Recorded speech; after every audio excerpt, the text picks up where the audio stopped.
FNR, Football Nation Radio. Putsianis, no call! Score! Salamini for Cole. Cole on the run. Shoots. 2-0. Lazanovsky with the free kick. Launches a rocket! Trimboli, what vision! Blasts. Yes! Edzic! Miljevic. Beautiful ball! Here's Bozanic. They might have won it! The Pioneers with George Danikian and George Kotsanis on FNR, Football Nation Radio. Gee whiz, the Georges are back in the studio. It's Thursday night and the Pioneers about to get yet another entry in the log. Best and 54 minutes of the week. You say this every time we roll around to Pioneers. Yes, I do. You say, I've got someone special. I do. You spend half an hour before you come in pumping yourself up to make sure that our guest is as comfortable as possible. I do. Have you run them through every other exercise that you need to make sure that they're comfortable and relaxed and about to open up to us? This young fella doesn't need exercises. He's ready to talk. Okay, so he's ready to talk. He arrived in Australia in 77. He was born way back in 1953 when men were men, and young Rab was just a thought in his father's eye. Bob and Marie Nelson were his parents. We're about to talk to young Robert Nelson. You know him better as Rab. Everyone Rab, knows him as Rab. welcome to the Pioneers. Thanks, George. And they told me that your memory is so clear, you can actually remember the very first time you were paid to play football. Oh, we get paid to play for a pub team, George, at one stage. Great pub team. It was great, but yeah, it was unbelievable getting paid, to do something you And love. how much were you being paid all those years ago? Would it have been a couple of pounds? I think if you lost, you get £2. If you drew, you get 4, and if you won, you get 6. All right, but let's put this in perspective. What were you earning if you worked a full week in those days? We get paid monthly, which was not a good idea, but we probably got £15. £15 a week. Yeah. So you were capable of making £6 in an afternoon playing football. Yeah. And we played in the summer, like the summer tournaments, Red Hackle tournament. You played Monday night, Tuesday night, Thursday night, You would have and been rolling in Saturdays. it. We Guns were for rolling hire, dough. they were. You were We were rolling, rolling in in dough. That was junior football. It was great. Tell us, as George normally does, Yep. he always asks the Pioneers, Mhm. he goes, Rab, or George, or Bill, or Graham, whoever we have in the studio, Teresa. or Bobby Cole, or Julie. someone, or Julie, or maybe this one. He goes, tell us your first memory. What were your first Football memory. thoughts of football? Yeah. Going to school, Auchinlodment was the name of our school, and we were all desperate to get into it. That football was the only game in Scotland that you had no cricket, no tennis. You wouldn't want to play cricket, would you? Well, you could never finish a game because it was Kept pouring with raining. rain. So there was no games ever finished. But this is in primary school. We had a really good team. A couple of guys went to Chelsea and all that, like in primary school, and I was about 6, 7, desperate to get in. But I wasn't a big guy. I was a winger in those days, like stuck out in the wing, because much bigger boys were there. And So what would you have weighed wringing wet? oh, 6 stone? maximum. Flash. And I played my first game, and this is probably what sticks out for me. They gave me the socks, but there wasn't any feet in the socks. It was just a garter kind of thing down the bottom, And my dad said to me, "What's the matter?" I said, "Well, I can't play with these, do you know what I mean? There's no socks." So I had to play with my ordinary socks on with these garters, and it was unbelievable. Was it a common occurrence? Or was it just... That was that was the setup. All the older So they guys didn't knew. wear out, you see. The older guys knew, That might have been. I don't know about that. There was no shin guards then, and you were playing with a ball, a mould master, which everybody who's ever played in Scotland would know, and England. once it hits you, you're in big trouble. Oh yeah, it left a mark. It left Moldmasters tattooed on your leg, you know. Well, see, I'm an old goalkeeper. Yeah. And I can remember playing without gloves. Yeah. I mean, no Oh. decent, self-respecting goalkeeper wore That's gloves. right. That's right. In those days. And you felt everything. Yeah. And, but I also liked the feel of the ball in my Yeah. hands. Aye, right. Yeah. Well, I played in goals too, George. I was the goalkeeper for the Life Boys. Well, tell Katsanis Yeah. what it's like being a goalkeeper. It's Not a good. very special Yeah. place.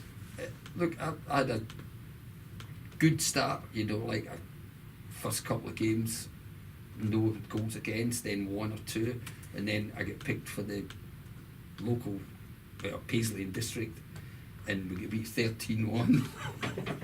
And I thought, I don't want to be a goalkeeper anymore. I never played in goals Well, again. Look, I'm not going to play innocent here. I'm going to tell you that I also copped 13s and 15s Yes. and 5s and It's all right. 9s. But it was the making of us. Yeah. I think what it helped me do Yeah. was learn very quickly to switch off. Yeah. If you know, every time there was a goal scored, you pull the ball Stand back, back. you Sure. kick it upfield, and you start again. Yeah. You just short memory. Yeah. Yeah. It didn't. No one scored in my goals That's the until same. the next goal. It's the same as good strikers. You Correct, know, you like forget straight away. If he misses it, so what? He made the chance. Correct. Do you know what I mean? Yeah. So, as George would say, what brought that young juvenile footballer Yeah. with a real passion to play for Chelsea and Yeah. others? Yeah. Why Australia? Oh, well, Peter Lewis is a friend of mine, you know, like, and I heard, I think it was Kenny Taylor saying, like, there was a downturn, and I worked at Glasgow Airport, so I was alright, but the big routes in Chrysler and all them, they were all shutting down. The guys were on 2 days, 3 days. Peter sent me a photo of his wedding. Him and Anne were like decked like the Tans, and like Jimmy O'Reilly was there, you know, like They look like superstar Hollywood stars. And they said, "Do you want to come to Australia?" And initially, like everybody, it was a 2-year contract, and they flew my wife Anne and I, who we just got married. They flew us over, 2-year contract. They flew you Aye, over. Sunshine done good. Yeah, they did very well by us all. You know, like they brought us over, and it was great. You know, and Can you remember the airline you came out on? Qantas, because we were drinking Jack Daniels and little bottles of Jack Daniels and Coke. I'd never tasted Jack Daniels before. I'd only read about that in novels. And some of us do read in Scotland, you know. He was living the high life when he was Oh, yeah. into South. That's Yeah. incredible. Well, it was good. And I was telling George that the committee met me there at 7 a.m. and we went straight up to the bar, international bar, George, to get to know each other. That was the routine when Sunshine brought players over. Just to settle your nerves. Couple of years on top of the Jack Daniels and all that. And I thought, What did Anne make of this? well, Anne was all right with that. She wasn't drinking much then. But like when they said we're going to Sunshine, they took the back road, like that back road round Green Gully, and I saw the Which looks biggest really thistle I've pretty. ever seen. Pretty. It looks pretty. It was unbelievable. I thought, wow, is this Sunshine or Dodge City? You know, like it was unbelievable. The old dip through Green Gully Yeah, before they. and then got up there with this big. You didn't know if you're going to get to the other end if. I thought, gee, like, I won't say that I thought we were actually going to the Sunshine Coast because Peter had told me it wasn't that. But like, He'd already warned you about that. it Now was you a- mentioned Peter, Yeah. who obviously played for City, Yeah. Sunshine City, Green Gully, Yes. Altona City, Yes. Melbourne, Croatia. Had a Sure. pretty good career. Yeah, But you guys go way back. sure. All right. So Sure. we were talking about the early days. Yes. Who else was in that neighbourhood? And Well, tell us how we- you all grew up Sure. and what you did in the streets there. Yeah, that was easy. Like there was a set of garages down below. We lived in tenements. Peter had a upstairs, downstairs. They were kind of rich Kind of because posh. you've got to He was remember posh. Peter's English. He's not Scottish. Yeah, posh. And there was garages there, and 6 of the guys that lived in our street and ended up playing here, like myself, my brother David, my brother Stuart, who Yeah. brought me down here. Yeah. Peter, his brother Paul, not the Paul Lewis, but the other Paul Lewis, and Steve McClelland was there as well. So we all played, and that's how we started. We were all quite good goalkeepers, George, because one guy crossed for the right, the guy in the middle headed or kicked it, the other guy crossed for the left, and this went on for hours and hours.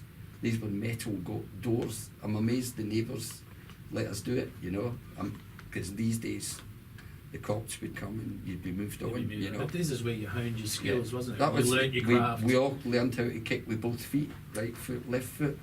So what was Peter kicking in the garages that he became the brute that he became? Oh, well, do you know what I mean? Like Peter, he's got a good legend about him, do you know what I mean? But like he grew up, you know, he was only younger than me. His sister Penny was a year younger than me to the day, and Peter started off quietly, but then he got into Scottish junior football, which was a tough school, and the team he played for, it was like Murderers Row. Murderers Row. They had John Redburn, who had been banned, signed from senior football. He played for St Mirren. Oh yeah, he played for St Mirren, and he broke a guy's leg so badly that they banned him forever for playing in the Scottish Professional League, so he had to drop down to junior football. How dangerous was he in junior football? Oh, he was a nightmare, like he really was. But the whole back four, Peter was the one you'd run at, you know, because you seem to have had a lifetime of nightmares. George, we'll talk about them I between grew now up, and 8 o'clock. yes.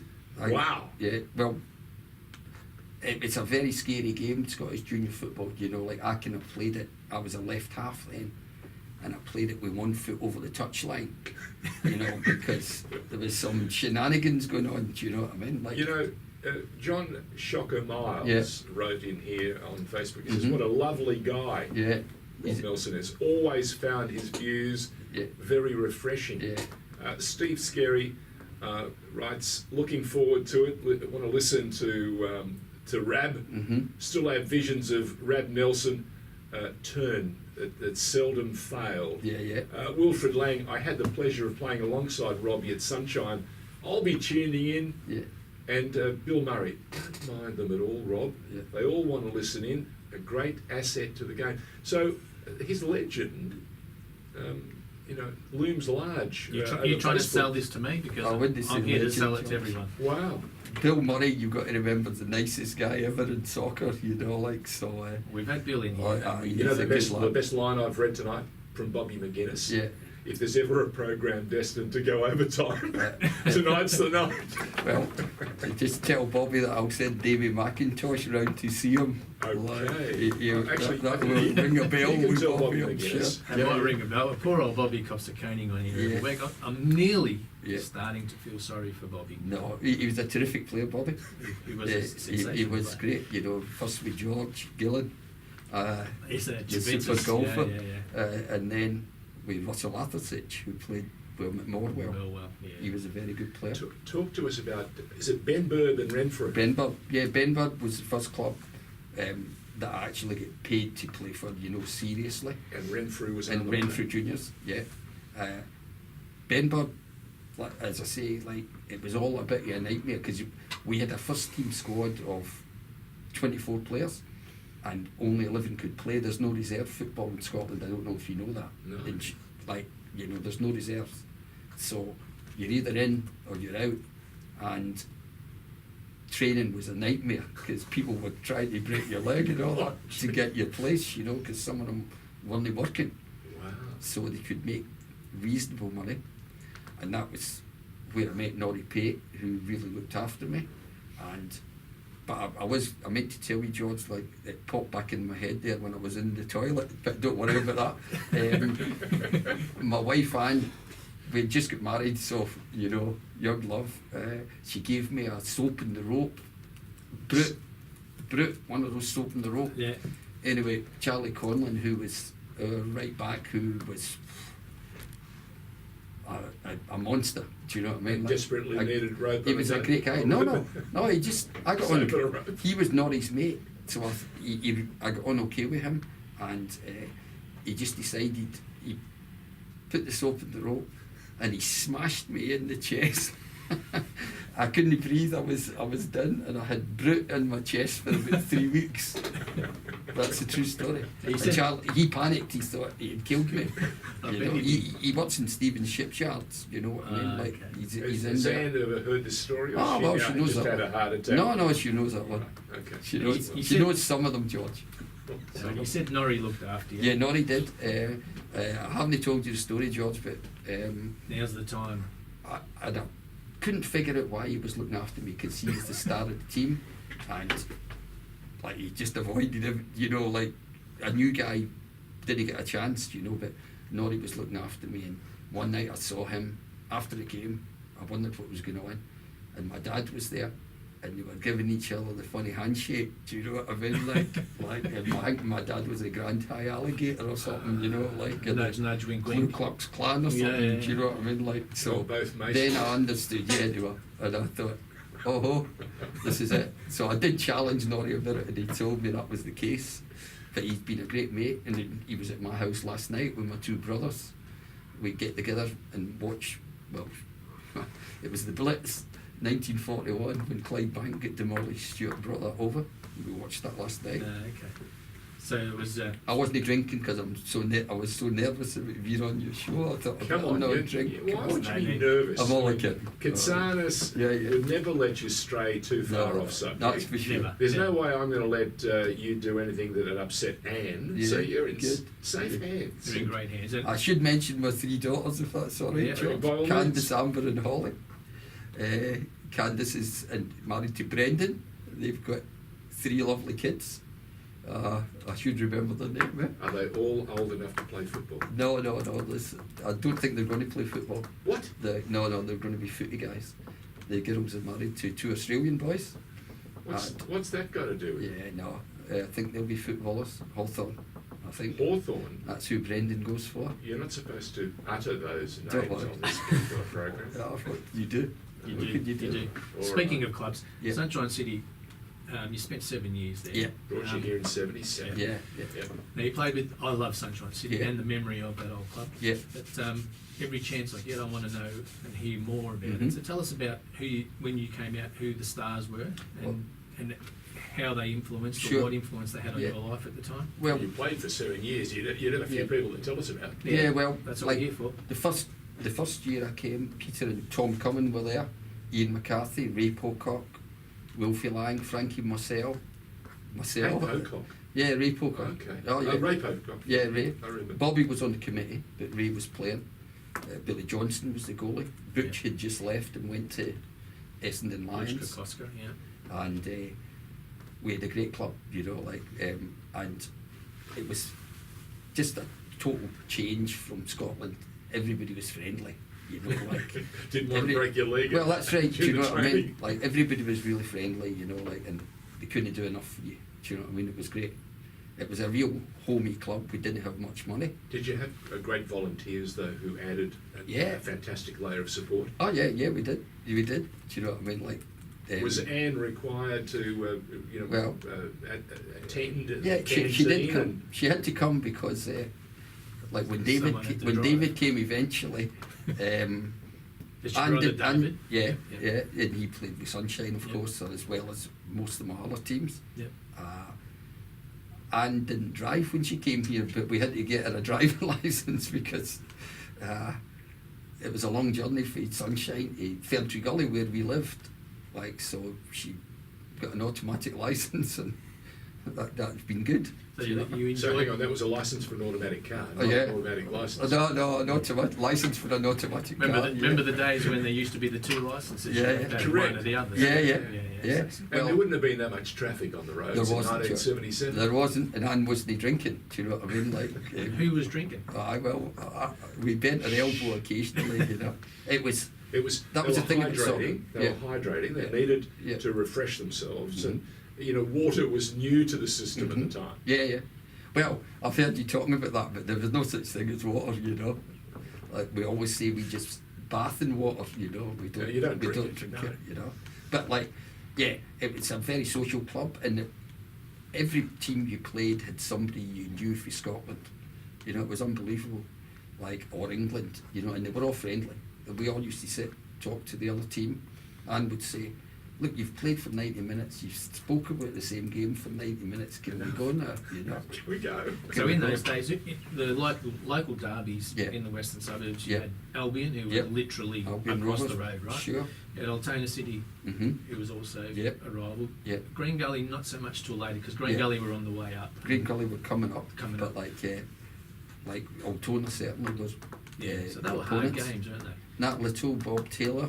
Yeah, what do you You know. remember about that? Did you kick him? That was a good Did one. you get near him? I very rarely. The first game I played against Nat, it was to see who was going to be fourth in the state league and qualify for that top four. Yeah. The ball bounced between him and I was sweeping because I sometimes used to be playing sweepers. Do you know what I mean? Like behind Well, Steve you'd grown Ellis. up a bit, had you? No. Like it was just we had our other sweeper Nick Lowe had a terrible tendency to get sent off every couple of weeks, George. So I You got fell in used to for filling him, in. you know. So I played with Steve, who was a great player. I basically just swept behind him, and anyway, the ball bounced, and that little punched it past me. I mean, everybody in the whole ground saw it, except the referee, and Hey, that happens to VAR too. it was no, he punched it past me. It was so obvious, and we all stopped. And he shot a goal, and the goalie didn't even try. He went foul, and that was the first goal in the Bears 4-1.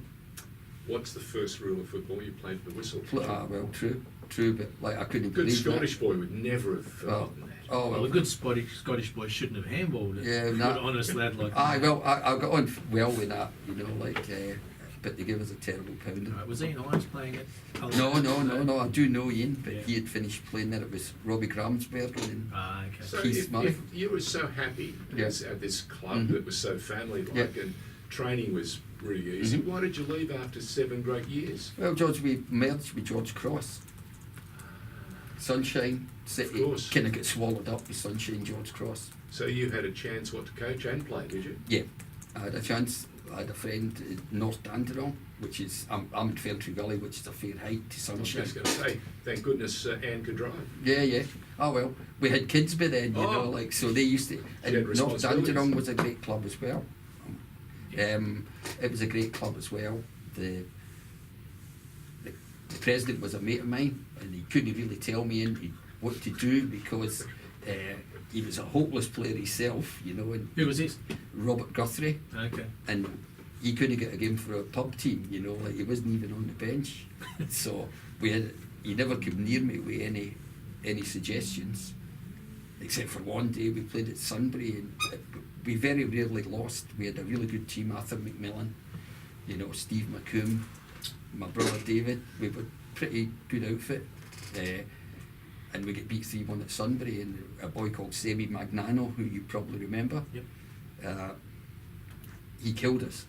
Anyway, Guthrie, after the game, decided that he wanted this was the time he was going to talk to me, so he said, look, I need to talk to you, and I want to talk in front of boys. I said, okay, go. And he says, look, the right winger killed us.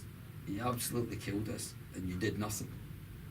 I said, listen, because the boy's got number 7 on his back doesn't mean he's the right winger, you idiot. Right? I said, you go and do your job. Get a slab of beer for the bus, and then we'll talk about this on Tuesday night. But it never happened. That was the end of it? He never said that. That was his input for the year. But for the record, where did Seb actually play up front? Centre forward. Centre forward. He tore Steve McComb apart. Do you know what I mean? He Like just in walked- left just wing. went 7 for fun. But he thought he was the right winger because he had number 7 on. You know, that was. That worked all right for Well, Kidney you did North Dandenong for a couple of years. Yeah, it You was great. coached. And Yeah. you enjoy the coaching experience? Yeah, I only went there. I only started coaching because I didn't really want anybody else to tell me what to do, George. And I've done that again. So it took 20 years. Like that's how long I've done the playing and coaching. Sometimes just playing, but always happy to listen to the coach. I had some good coaches, you know, and had some bad ones, you know. What makes a good coach? Oh, I guess just you got to see what the players are like. You know, I wouldn't claim to be a huge authority on it, but like you tell the players what's happening. I think, you know, like, and you announce the team, you let them know on the Thursday night that they're not going to be playing. That was the worst part of Scottish junior football because there's 24 guys sitting and they announce the team. So the 11 guys that are playing are happy, and the other 17 go away. You know, when you see them in the crowd. Civil war. So you've got to tell them, like the conversations you have. Do you know what I mean? You get to know the players. I knew all the players that played for me, knew their wives' names, their kids' names, and it takes a bit of effort doing that. Do you know what I mean? But it's well worth it in the end, because all the clubs I played for, I'd be happy to go back to. Apart from Ringwood City, of course. Do you know what I mean? The Dunderheads. Didn't you go to Frankston Pines I did. to play with McMenemy's Yeah. super team? Yeah. Well, What was so special about that team? well, Danny again had built. He had got 2 players for every position. You know, and we had Constant. Dennis Boland was the goalkeeper. You know, Frank McLeod was the centre half. Ali Dick won the Rothmans medal that year. He was terrific. Yeah, terrific. He was terrific. He was really, really good. You know. All the people we've had have talked about him. Yeah. Brave. Well, he was brave. Do you know what I mean? He was fast. Won every race. Fast. And he wasn't frightened of anybody, which sometimes didn't pay off for him. Do you know what I mean? But he wasn't He frightened. wasn't a of big anybody. fella either, was he? No. Like he. Faulkner, we played Faulkner one day. We were getting into a bit of a battle. You know, like Frank was shouting at Caesar Vittori, which isn't a good idea. You know. Caesar was a big And guy. I said to Frank, you know, Caesar's a black belt, by the way, Frank. Frank's gone, really? Anyway, Ali Dick, Gordon Flavel was playing for them, and Gordon's a great mate of mine, and Gordon tackled Ali and he went down. And anyway, for some reason, Ali done a strange thing. People in Scotland used to say this, I'm going to get you, or this kind of thing. And he went bite like their that, knuckles. and Gordon just stuck the nut right on him, was he? And he went down, and that Liverpool was him kiss. done. Glasgow kiss, that is The George. Glasgow kiss. Yeah. What was I thinking? Yeah. No, No. where you. Well, it depends where you come from, Correct, you know. But correct. Gordon smacked him right between the eyes, and he was down. Gordon was one Oh yeah. hard man, seriously What hard. were the referees doing in those days? Looking around, like it depends who they were. I said to George, like there were good ones that people have told you. Dennis Fitzsinas, Chris Bambridge, a guy called Tommy Stirling was excellent. But there was a couple of shockers, you know, like you get Evan Venios or Jim Fokianis on. And you know. you're not mentioning Miles in the same context, are you? No. Shocker was special. Yeah. What Shocker never refereed any game I played in. I knew him later That's on. understandable too. I knew him later on, like when he was at Heidelberg City. He's a lovely guy. Say that name again, Fokianos. Jim Fokianis. I just wanted to hear a Scotsman. Oh, Push that's that fantastic. push that envelope, so to So, speak. you know what? You keep up that sort of pronunciation, you could get hurt. Yeah. And with that, let's segue to your injury that Yeah. put you out of the game for a couple of years. You Yeah. twisted a knee. How do you do that? Oh, After was- all the training you had to get it right, It wasn't how did you twisting. hurt yourself? It wasn't twisting the knee, George. I volunteered. Danny needed a centre forward for a friendly game against Langwarren, and I said, "Well, I used to play there, so I'll be happy to score a few goals." So I went up there, but I wasn't used to the position. So the ball broke off me, and I put my leg down to get it, and this boy just came from nowhere, and just I could hear my knee getting turned round. It was like a clock went round. And Shades of Daniel Lazani. yeah, in his knee. did he? Oh God. He did. Well- He's done an ACL. It took me 18 months to get back. You know, I had a knee brace the size of a Toyota Cressida. You know, like trying to run around. That's a big. you know, That's a big brace. It was a nightmare trying to kick the ball. You know, I was just kicking it with my left. What did Anne make of your fabulous new addition to Oh, the wardrobe? That was like Anne's always been very supportive. You know, and the girls. Do you know what I mean? Like they were little then. So was the brace. Yeah. What did you make of it? The brace was a shocker, you know, like it was terrible, like really heavy, and you know trying to get, and they had paid, call it $3,000 for me, and I'd probably the worst ever signing. Do you know what I mean? They had a big guy in the crowd called Stuart Henry, who was a huge guy, and he used to shout, the biggest waste of money we ever had, you know, for the 2 years I was there. You know, he was probably right. Yeah. I injured most of it, but I ended up playing a fair bit at the end.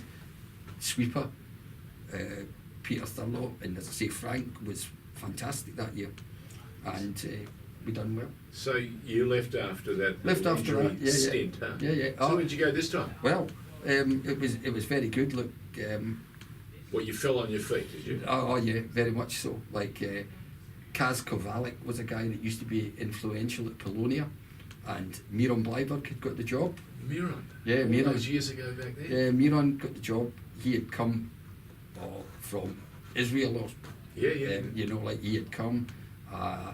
And he just And slipped he in was- quietly he was without with- any fanfare. he was with Melbourne, Croatia, Miron, you know, like, and he came to Polonia, and they signed myself, Jerry Bennett, Aki, and Gordon Trogley. This is Aki Kotsimichalis. That's Aki. Who we had sitting in that The big chair about Aki. 10, 15 weeks ago. Son of Steve. Son of Steve. Kotsimichalis. And by the way, the story that Aki Yeah, told us yeah. about one of his very first times Yeah. when he was put in a position and the coach said to him, "Now don't move from that position." Yeah. And that story still Yeah. resonates with us. Yeah, was well- he that troublesome or that relaxed? He was terrific for me, you know. Like, he had done his knee already, Aki. Oh, yeah. He had done his knee, so it would swell up, you know, if you Well, training and all we should that. mention So, he's about 6.5 foot tall. yeah. Aki was a great player for us, very powerful. Jerry Bennett was was with him, you know. Could head a ball too, I hear. Oh, yeah, well, he scored a good one to win the league for us against Western Suburbs. you What was know. Troglidge like? What was Gordon? Gordon was very good. Like, he was, he was probably like one of the young guys like Ned Batinovic and guys like that who would have been good enough to play for Melbourne, Croatia, but they just had such a good team, they couldn't get in. Find room. They couldn't find room. He was a So lovely they spilled boy. over to play for Polonia. Yeah, well, clubs like that. So, like, Miron done a great job keeping them up. Like, but he was funny, Miron, do you know what I mean? Because he had worked out that we needed 15 points to get safety. Yeah. So if we were drawing the game, he'd say, "This is fine.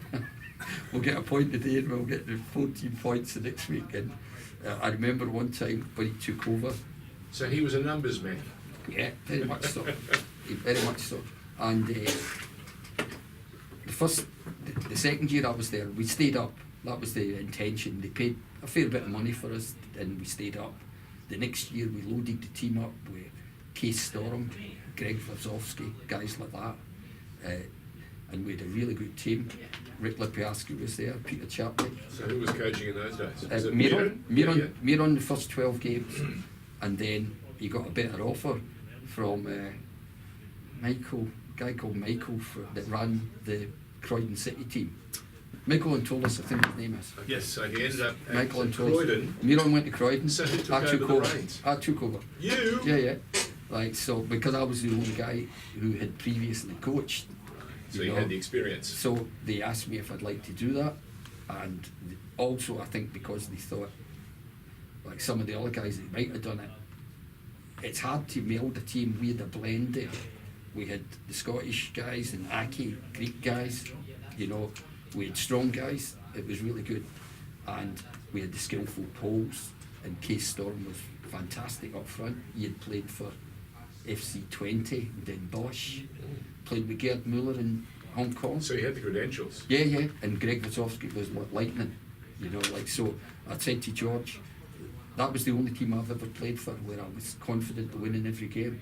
And you won the league. We won the league, we were 3 points behind Green Gully, and we finished 3 points ahead of them, and that was a good Green Gully team.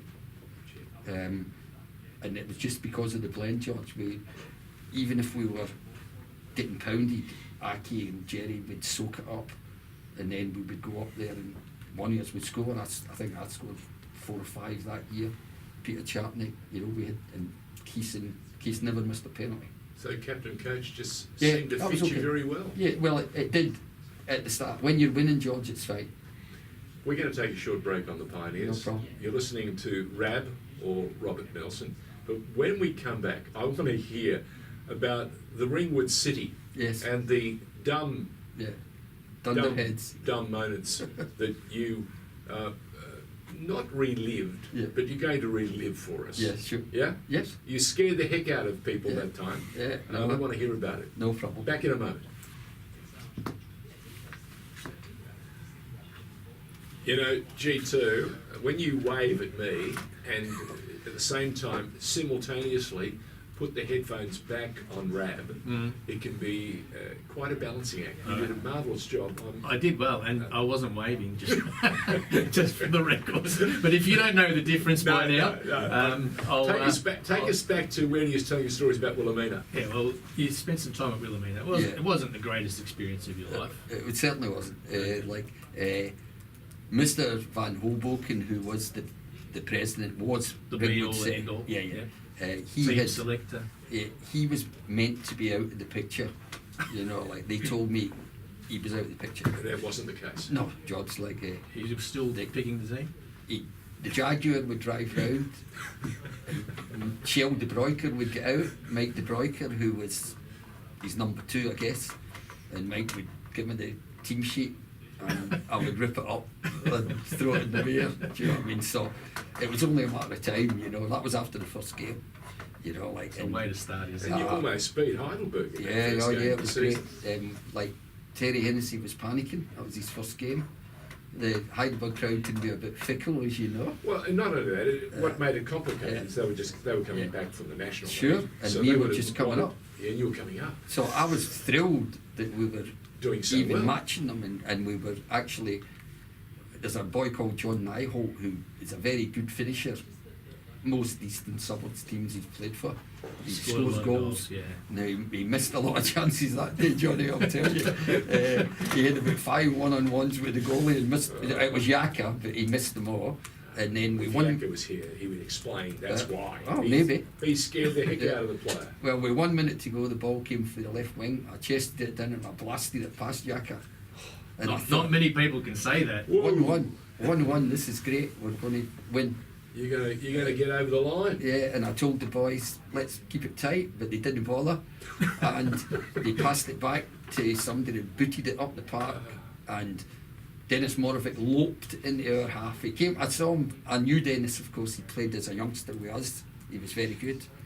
Yeah, he was an ex-Sunshine City boy. Yeah, wasn't he? left back to that's start right, with, and then he was a goal machine, great left foot, and Rick Jansen, our goalkeeper, had a mad moment, rushed it, tried to punch it, and Dennis out jumped him, and the ball trickled into the net, didn't even hit the back of the net. You called it a mad moment. Yeah. I call it misread the play. Yes, well, possibly. You see, this is how people Yeah. are so The unfair keepers- towards keepers. Keepers Yeah. and their excuses. Well, Rick, to be So fair, Rab, was good. Refresh. Yeah. Hit the refresh button. All right, George. And just say misplayed. That. All right, he misplayed that one. Right. he was And you shy. misplayed the decision to go to Wilhelmina. Yeah, it was a poor decision. Like, see, On reflection, you Polonia. should have gone elsewhere. Yeah. Well, Polonia didn't. They gave us all free transfers after we won the league because they couldn't really afford to pay us all, and that Salary caps, offer huh? came in. That offer came in to go there, and I went there strictly on the proviso that Mr. Van Hoboken was gone, but he wasn't. You know, and, So you were Fox. and they were all still but made some good friends there. Do you know what I mean? But like apart from that, it was a disaster.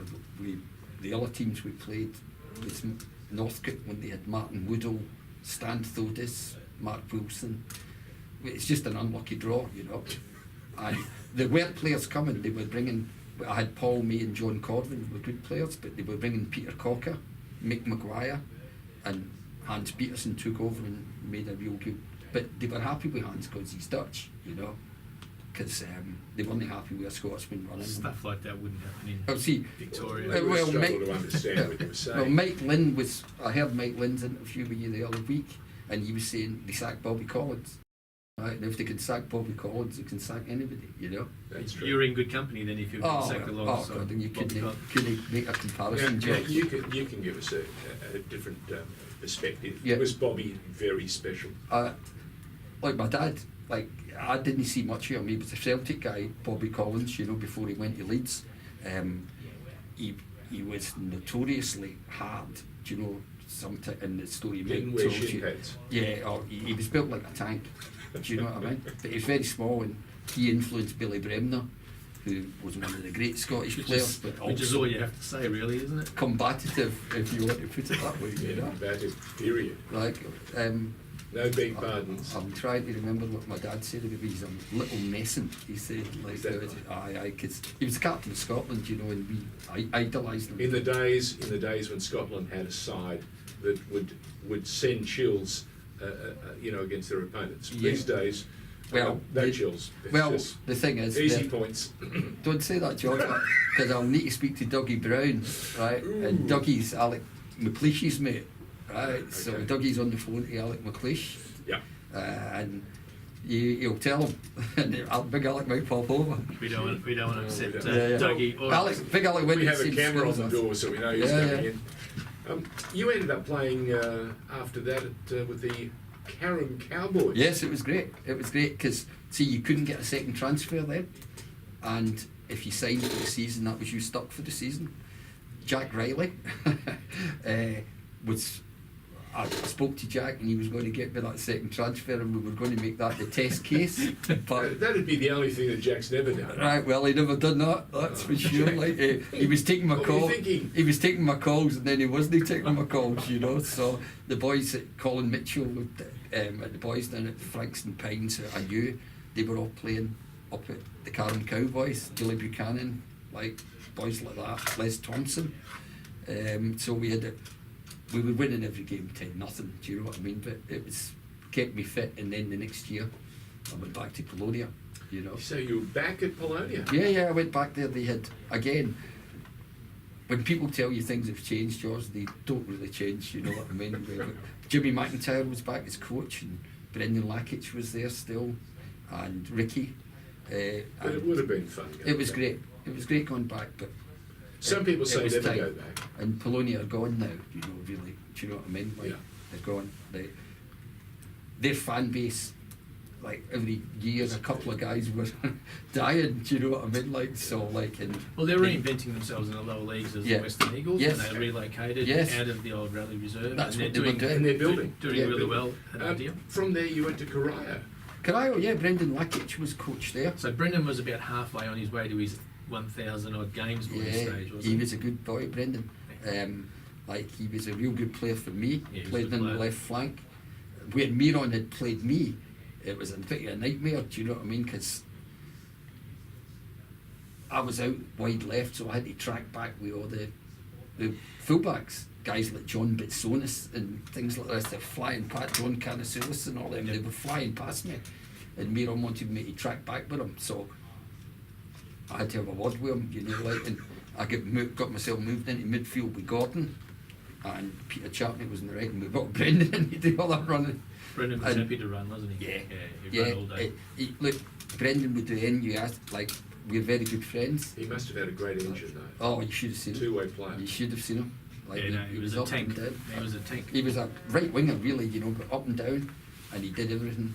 And as I say, it was a blend, George. That one time, that magic time where we had the blend of the team. Everybody was playing for the team, and then we had a training session one night, and Mirek Smolarek, who was a very good player, was a left back and really good player, and he knew when to come in and sweep behind the sweeper and all that. But we had an exercise, just a drill, and I said to him, look, right, Mirek, you come into the middle. He said, no, I'm not coming in the middle. I said, what do you mean? He said, I'm not coming in the middle. I said, okay, see you. Like, in you go. So he went in, and then I thought he would have settled down after that, and I went in, and there was a big uproar, and, you know, with the Polish committee, how dare you? I said, look, this is a training session, you know, Yeah. like, it's 5 against 5. And he had said to me, and I got on great with him, and I did afterwards as well.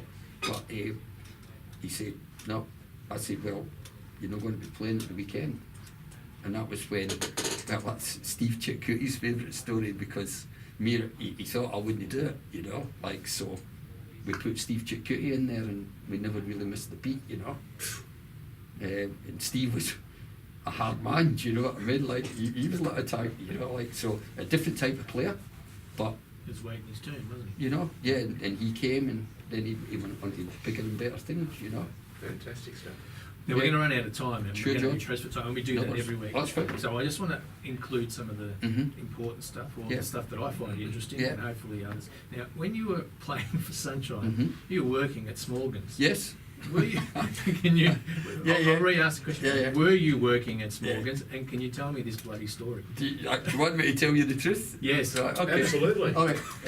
When I came to Sunshine, our president was a guy called Doug Hilton, who was the senior sergeant at Sunshine Police Station, and he had caught somebody at Smorgans doing a stock take of sorts, you know. Right. Right, like there was a building It was that the went underhand stock a take. building went down, you know, Mm. and so any of our players who came had jobs at Smorgans, no questions asked.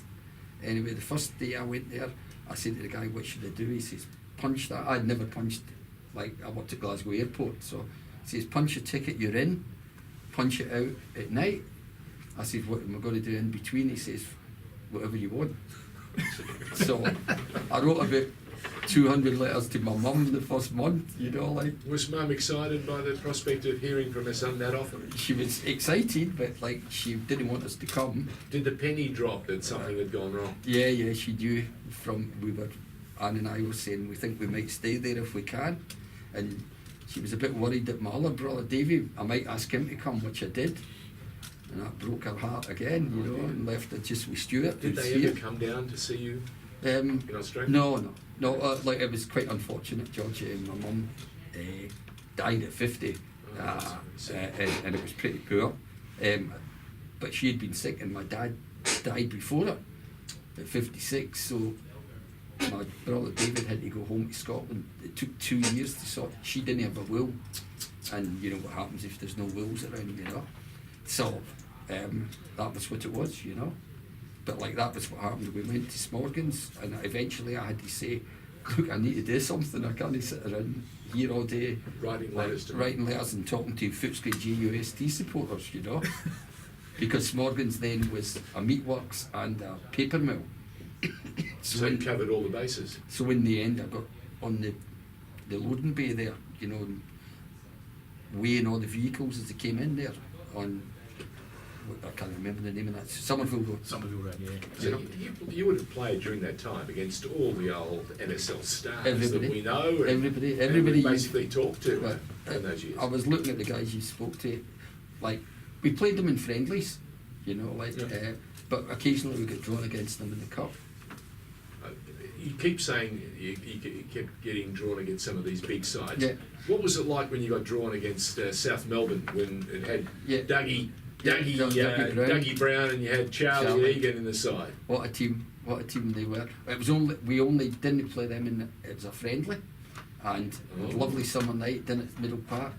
They had Steve Wooden, New Zealand international, and Oscar and John Eisendoorn and Davidson, and they were all playing. I forgot Alan Davidson was playing. Steve Blair, of course. Young Alan Davidson. Yeah, and it was 2-2 at half time. Like I had a Hey. squad of about 24, and we were chasing them all over the. This is with North Dandenong, and you North were Division 2 at the time. Yeah. So you were doing Division 2. interchange before Yeah. the AFL ever thought of it? Aye, well, Lenny wasn't. Lenny and I were on. Len McKendry. Yeah, we were on nodding terms, you know. Nodding terms. I saw him in the Windsor Castle occasionally, you know. But that was it. Anyway, it was 2-2 at half time, and he heard me saying to the boys, "Look, we can do it," you know, because we wanted to win the friendly. And then they turned the Jets on, and it was 8-2. And So Dougie, from 2-2 you got an 8-2. Dougie scored 3, Charlie Egan scored 3, you know, Oscar Crino, it was unbelievable, the team. And at the end of the game we said, "There you go, there you Yeah. go." When you were at Sunshine, Yeah. you were brought out on a recommendation by Pete Sure. Lewis, right? Yeah. And then you, Sunshine were looking for a striker. Yes. And you made a recommendation Yeah. for an old pal of yours, Yes, I Laurie did. Pate. Yes, And they asked you how old he was, Yeah. because they didn't want to sign anyone who was over 30. over 30. All right. Uh-huh. And Where's this going? Yeah. Now- And he was 29, I told him. he was 29, so he'd been 29 Yeah. for 4 years That's by this right, stage, right? that's right. But he had scored 53 goals the previous season In how when many I games? played with him. 60 games. But you didn't tell them that bit. No, I'd You said said he scored 53 goals in the season, and they were drinking maybe 22 games. So how did he do when he came down under? Well, like, Tell us about The when he wee landed. story, George, Yeah. like, he landed there, and at the airport we met him at 7 o'clock again. You know, the flight came in then, up to the international bar. Jack Daniels. Yeah, well, I don't know if Noddy was on that then. He is now. But as they came through, Norrie, Jeanette, and Alan Pay, their son, Terry Walker said to me, "Who's this guy? Is this your dad you've brought over here?" Because he had the That's the beard. player. He had the beard then, you know. He And I didn't said, look "No, 29. no, He's that's not." 29-year-old. And he said to me, "How old is he?" I said, "Oh, I think he's 30 maybe." You know, well, he was 33. But I said, "Look, why don't we go up to the bar, we'll have a chat, and why don't we wait till the soccer starts?" And he scored 15 in the first 12 games, George. How fantastic. We won that kind of cup that was for the losers for the State League, Yeah, George. yeah, you the know. Buffalo Cup at the start of the season. We won the Buffalo Cup, and Norrie was sensational. Sensational. Well, you know, there are a host of sensational players Yeah. and a few nightmares that you had in Yes, your oh, playing yes. career, Yes, your coaching yes. career. Yeah. Some of the opponents, Tommy Cumming, Yeah. George McMillan, Alan Kerr, Oscar Quino, Yeah. that you touched on, Fantastic Steve Blair. players, yeah. But there's also the nightmare Nightmares. of nightmares. Sure. Come on, take us through Sure, before we sure. go out. Well, Who were they? in like Green Gully had two, Stuart Cannell and Peter Boyle. Yeah. I've got two big scars on my leg. One from Stuart Cannell, who was hiding behind my brother Davey as I went past him, and he jumped out and got me. He was a lovely guy, Stuart, That's too. your Lovely guy. Yeah. And no, that was the story, George. He Oh. was hiding behind him, and that same game, I was running down the wing, or jogging down the wing, and Peter Boyle elbowed me in the face. He hit my arm. And he the elbowed me Sergio in- Ramos that's elbow, right. chicken wing. He elbowed me in the face about 15 times, and Michael Gott was the referee. Superman, they used to call him. Yeah, I don't with know, the big with the headband glasses and- and the headband. He never saw a thing. Those glasses And didn't work. then he stopped and booked me for Those complaining referees about and said, it. "Ah." He stopped the game and booked me for complaining and said, "Get on with it, be a man." I had lumps everywhere. You haven't played state league if Right. you haven't been elbowed by Peter Boyle. Oh no. So no. Richard Miranda. Richard Miranda, well, like, Richard never actually hurt me, but like, I mean, he was in. There wasn't many you didn't He was hurt. in the he was in the nightmare team. Imagine playing against Juventus. Peter Lewis, Richard Miranda, Brian Brown, Gary McDowell. Jeez, you know what I mean? Like So that, you that's still bad carrying news. scars that these boys Aye, well, Physical and mental. like as I said, David Brogan, of course. Usually it's the elbows, but I've got a nice one here. When I got a pin put in my leg, and my kid said to me, "Oh, is that the scar for the operation?" I said, "No, that's the one David Brogan left on my leg." And he's a good pal of mine now, you know. It's good to have memories though Yeah, from your yeah. mates, isn't Oh, it? yeah. Well, David was very, very good player, He was a good player. and you know, like, whoa, like you couldn't get near him with those elbows. Robbie, you've left us with some fantastic memories. And Oh, you've so told George. some tall stories. I'm Oh, not so sure. they're truth, I need to George. clarify them with Oh. Anne before I know that they're real. They are truths, They're all George. true. G2, do you reckon many of these are real? 100%. Yeah. No, there's no BS there, George. That's what happened. What a great life. What a great career. And what a sensational story for a young guy from Glasgow. Yeah, Yeah. yeah. Johnston, really. We moved out. You know, they moved us out to a new estate. Were Mum and Dad very proud of your footy? Oh, my dad, George, my dad never Never saw gave you me play? any. Oh no, he used to come to all the games. One game, Tough love. Oh yeah, one game I scored 3, like against John's Barhead, who were a big team, and in the car going home, there was me and 3 mates. It was snowing, and I said to him, "I thought it's safe here. How do you think I went today, Dad?" He says, "What about that one that went through your legs?" I says, "Are you talking about the one that Ian Smith, who played with Trevor Francis at Birmingham? He smashed it. He was shooting. It went through my legs." I said, "Stop the car, we're getting it." He stopped the car, I got it, and my mates all stayed. And you walked home in And the snow. I walked home in the snow, and when we got to the pub, he said to me, "There's a wee half for you, you'll need it to warm you up, son." And my mates were going, "Are you some kind of idiot? You know, like, he's a great guy, your dad." I said, "Ah, he's been buying us drinks all night." I said, it was a half-hour walk in the snow, like, and they were saying, "Oh, It's not a way to celebrate a hat no, trick, is no." it? Well, one header outside the box, George, and the left foot and the right foot outside the box against a good team. You should be And- happy with that. He wasn't happy. What happened to the one that went between your legs? But I'm telling you, George, it went at 100 mile an hour and went for a shy in the other side. Robert Nelson, it's been a joy to have you on the Pioneers. Thanks very much, George. Thanks very much, George. Thanks, George. Scores 3 goals. Dad says, what about the one that went through your legs? FNR, Football Nation Radio. Gutierrez, no call! Score! Salamidi for Cole. Cole on the run. Shoots. 2-0. Lazanovsky with the free kick. Launches a rocket! Trimboli, what vision! Bath blasts. Yes! That's it! Vujovic. Here's Bozanic.